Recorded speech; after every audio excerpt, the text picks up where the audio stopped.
The Hubble Space Telescope has had 5 servicing missions since its launch in 1990, from Servicing Mission 1 in 1993 to Servicing Mission 4 in 2009.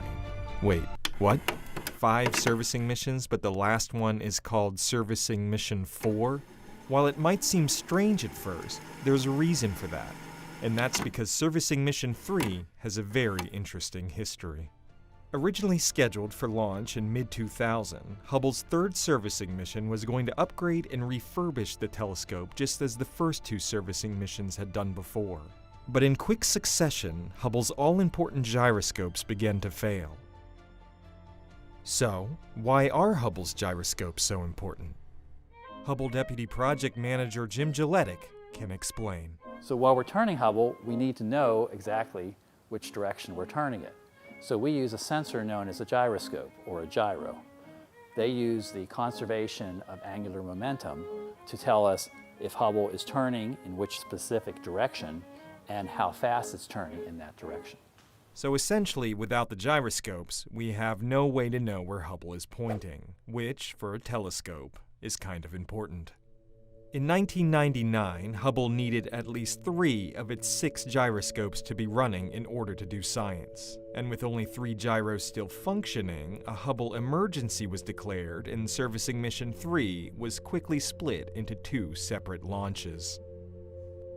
SM-3A's main priority would be switching out all the gyroscopes with new and improved versions, while SM-3B was scheduled for a few years later and would work on the updates that Hubble still needed but weren't as urgent.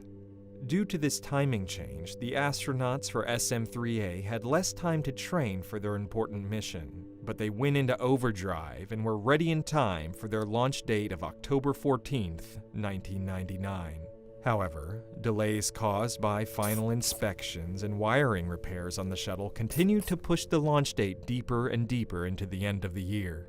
And then, as if things couldn't get any worse, in mid-November, a 4th gyroscope on Hubble failed. Hubble was put into safe mode, and all science came to a screeching halt.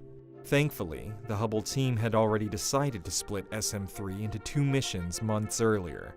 Otherwise, Hubble would have been totally silent until the originally planned mid-2000 mission.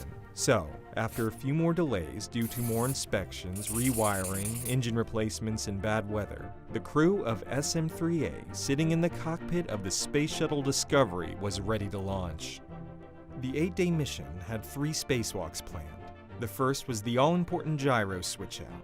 There were a few minor problems that came up during the 8-hour, 15-minute-long spacewalk, but by the end of the day, Hubble's gyro troubles were over. The next 2 days had their own spacewalks, updating Hubble with a more advanced computer, adding a new fine guidance sensor, installing a new solid-state digital recorder, and replacing Hubble's old outer insulation with new panels in order to protect Hubble's scientific equipment from getting too hot or too cold. When all the work was finished, Hubble was released back into orbit on Christmas Day, and as the crew of Discovery landed at Kennedy Space Center, it became clear that this mission was a resounding success.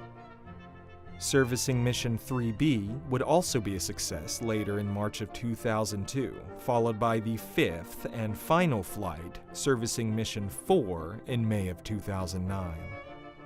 Thanks to everyone involved with Servicing Mission 3A, Hubble was able to quickly get back on schedule with its groundbreaking science and continue forward with its mission of uncovering the mysteries of the universe.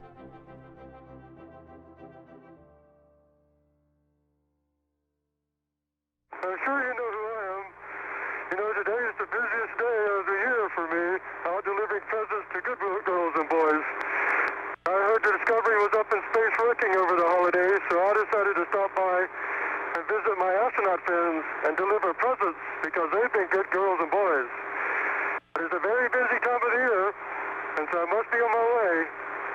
But I would like to wish all the boys and girls around the world a Merry Christmas, especially those ones down in Houston and Mission Control at the Kennedy Space Center, which done so much work during the holidays to make this mission such a great success.